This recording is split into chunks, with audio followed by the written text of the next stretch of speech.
Hello সবাইকে, আপনারা সবাই কেমন আছেন? আশা করি সবাই খুব ভালো আছেন। আজকের ভিডিওটা শুরু থেকে শেষ পর্যন্ত দেখার রিকোয়েস্ট রইল। আর আমার ভিডিওতে একটা লাইক কমেন্ট করার বেশি বেশি করে রিকোয়েস্ট রইল। আজকে একটু খিরসা রান্না করব। এটা হচ্ছে স্ট্রবেরি ফ্লেভারের মিক্স খিরসা। এটাতে সব কিছু দেওয়া থাকে। একটু দুধ গরম করে একটু চিনি দিয়ে এই খিরসাটা ছেড়ে দিব। এখন ছেড়ে দেওয়ার পর ঢাকনা দিয়ে ঢেকে রাখবো। আর হচ্ছে খিরসা যে একটু মোটা দানা আছে ওটাও সিদ্ধ হয়ে যাবে। আর রুটি দিয়ে যেহেতু খাবো, কয়েকটা রুটি করে নিয়েছি। আর আমার বাবা আসছে, তাই হচ্ছে আমার বাবাও হচ্ছে রুটি খাবে। আর আমার বাবা মূলত রুটির সঙ্গে এই খিরসাটা অনেকটাই পছন্দ করে। আর শ্রদ্ধার বাবারও রুটি খাওয়া যাবে। সকালবেলার নাস্তা হচ্ছে শ্রদ্ধার বাবা খিরসাটা একদমই খেতে পারেনি, কারণ ওর কাছে নাকি ফ্লেভারটা ভালো লাগে নাই।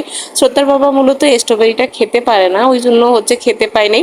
তাই তাড়াহুড়ো করে ওকে একটু ডিম সেদ্ধ করে দিলাম। আর এই যে হচ্ছে দুপুরবেলা রান্না করতেছিলাম, একটু মুগের ডাল করব, সবজি করব আর পটল ভাজি। আপনাদের কাছে একটা কথা শেয়ার করি। আপনারা কয়েকদিন আগের মনে হয় ভিডিও দেখছিলেন যে শ্রদ্ধার বাবা অসুস্থ ছিল। আর শ্রদ্ধার বাবার সমস্ত রিপোর্ট চলে আসছে। পরমাণুতে করছিলাম, রংপুরে যে ভালো ভালো ল্যাবগুলো আছে ওগুলোতে করছিলাম। পরমাণু মূলত রংপুর মেডিকেলে সরকারিভাবে ওটা। আর বাকি মানে ল্যাবগুলো ছিল মূলত 4টা ল্যাবে আমরা রিপোর্ট করছিলাম, সমস্ত রিপোর্ট ভালো। আর হচ্ছে শ্রদ্ধার বাবা ইমিডিয়েটলি যেহেতু ইন্ডিয়া যাওয়ার প্রসেসিং করতেছে, এক কথায় এখনো ঠিক না, এখন কিন্তু শ্রদ্ধার বাবা অনেকটা সুস্থ। আর আরেকটা কথা, শ্রদ্ধার বাবার ট্রিটমেন্টগুলো তো আমার বাবা করতেছে।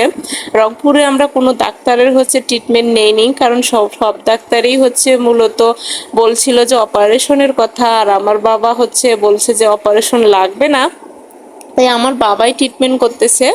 আর শ্রদ্ধার বাবা কালকে থেকে যেহেতু মেডিসিনস খাওয়া শুরু করছে, এখন কিন্তু অনেকটাই সুস্থ। খুব ভালো লাগতেছিল। আজকে সকালবেলা যখন আমার বাবা বলেছিল যে এখন কেমন লাগতেছে, বলতেছে যে অনেকটাই সুস্থ লাগতেছে, নিজেকে পাতলা লাগতেছে।